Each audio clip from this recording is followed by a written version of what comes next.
بسم اللہ الرحمن الرحیم۔ السلام علیکم دوستو، کرولوش عثمان کے دوسرے سیزن کے آغاز سے ہی ہمیں بہت سی تبدیلیاں دیکھنے کو ملی ہیں۔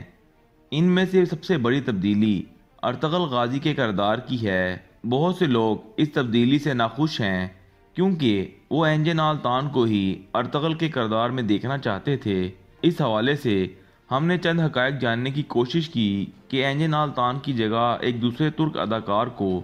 ارطغرل کا کردار کیوں دیا گیا۔ اس حوالے سے آپ کو شاید یہ جان کر حیرت ہوگی کہ اینجن آلتان کو کرولوش عثمان میں ارطغرل غازی کے کردار کی آفر ہی نہیں کی گئی۔ اس کی ایک بنیادی وجہ تو یہ ہے کہ اگر اینجن آلتان ہی کرولوش عثمان میں ارطغرل کا کردار ادا کرتے تو یہ کردار عثمان غازی کے کردار پر حاوی ہو جاتا، اور یوں اس سیریز میں عثمان غازی کی جو جدوجہد دکھائی جانی تھی اس کے اثرات کم ہو جاتے اور لوگوں کی زیادہ تر توجہ عثمان غازی کے بجائے ارطغرل پر ہوتی۔ دوستو، یہ تو ایک وجہ تھی جس کا برملا اظہار محمد بزداق نے بھی کیا، لیکن اس حوالے سے میں آپ کو بتانا چاہوں گا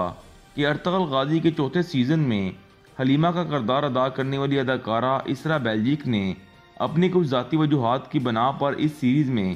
کام کرنے سے انکار کر دیا تھا، جس کی وجہ سے ڈرامے میں کئی تاریخی تبدیلیاں کرنی پڑیں۔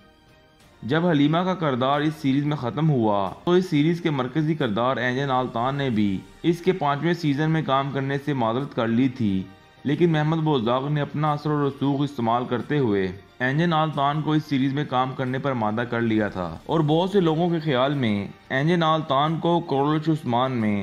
ارطغرل غازی کا کردار آفر نہ کرنے کی ایک بڑی وجہ یہ بھی ہو سکتی ہے کہ وہ کبھی بھی کام سے انکار کر کے محمد بزداق کے لیے مشکلات پیدا کر سکتے تھے۔